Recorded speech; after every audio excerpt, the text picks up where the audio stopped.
విస్తరి ముందేసి పస్తులు పెట్టావే, తీపి వస్తువు చుట్టూ తిరిగే ఈగని చేశావే. సిగ్గలేని మొగుడు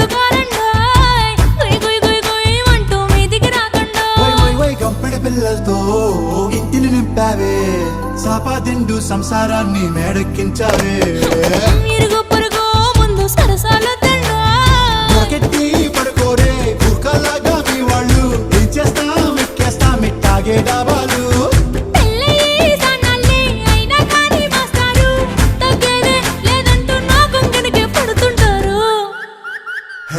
గోదారి గట్టు మీద రామసలకావే,